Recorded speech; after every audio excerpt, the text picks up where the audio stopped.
Hi everyone, welcome to Road to 100 Con Questions. So some students standing in a grid of rows and columns with each row has same number of students. So basically a rectangular grid, basically we're talking about with n rows and m columns.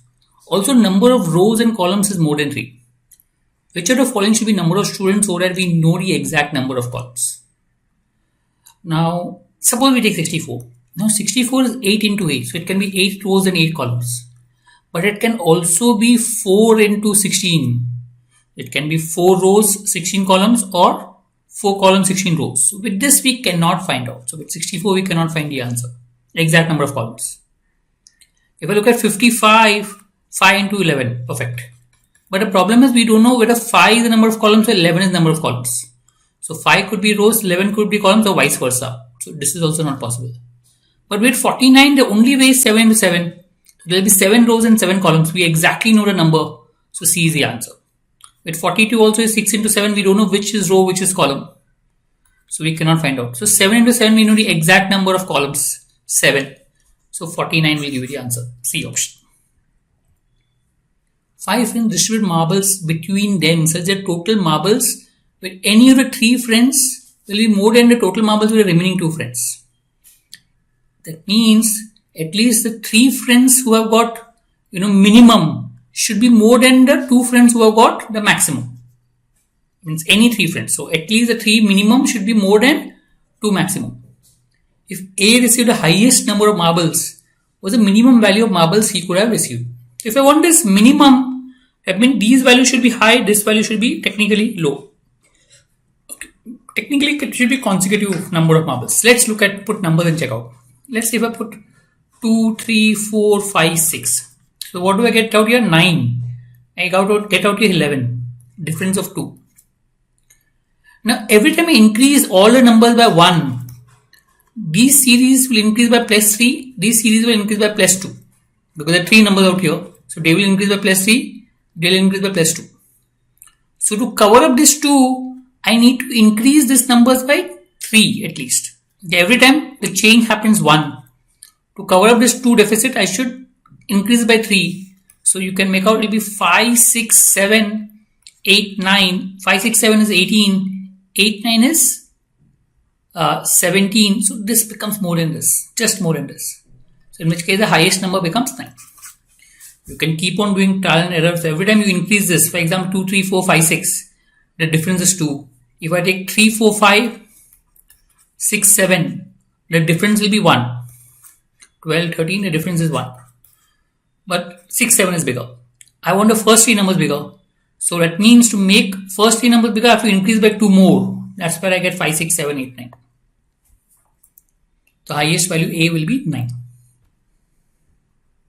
A rectangular cuboid is made from joining 20 smaller cubes of side 4 cm. The cuboid formed has a length of 16. So if it has a length of 16, that means I put 4 cubes out here. 1, 2, 3 and 4.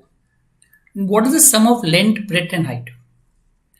If you look at number of cubes used, will be the number of cubes used in length, number of cubes used in breadth into number of cubes used in height. The number of cubes used total in the cuboid is number of cubes used in length, breadth and height. I know total number of cubes used is 40. 20 cubes. From that number of cubes on length is 4. So breadth into height has to be totally 5 cubes. 1 into 5. 5 into 1 or 1 into 5. So breadth into height has to be 1 cube and 5 cube. Each cube is of length 4 centimeters. So 4 cube will be 16 centimeters. 1 cube will be 4 centimeter. 5 cube will be 20 centimeters. So if you look at total becomes 40 centimeters. C option. Right? Each cube is of length 4 centimeters. So if height is 16, let's take this height. Doesn't matter how you use height, breadth and length. Height if you use 4 cubes. So breadth and length totally you use 5 cubes because 4 into 1 into 5 becomes 20 cubes.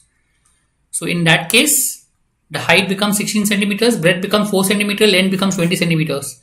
Total if you add it up, it will become 40 centimeters, which is C option. A into B into C are distinct numbers with 2 divisors each. So when you have 2 divisors, That means they are prime numbers. Only prime numbers have two divisors because 7 has 1 and 7 has a divisor. So when you do a into b square into c cube, prime numbers, the number of divisors becomes power plus 1. 1 plus 1, 2 plus 1 and 3 plus 1. 4 3 is a 12, 12 to the 24. So 24 divisors or factors. You get 24 factors. Water is poured in two buckets of equal capacity. One is 30% full, other is 60% empty. When you say 60% empty means 40% full. So one is 30% full, second is 40% full. And difference in water in the two buckets is 3 liters. That means 10% difference is 3 liters. So full capacity 100% will be 30 liters. Third bucket with double the capacity. Double the capacity will be 60 liters capacity. Third bucket is 40% empty. 40% empty means 60% full. 60% full, that means how many liters what will be there? 36 liters. B option is the answer. You do understand the sum and then you can solve it easily. Thank you.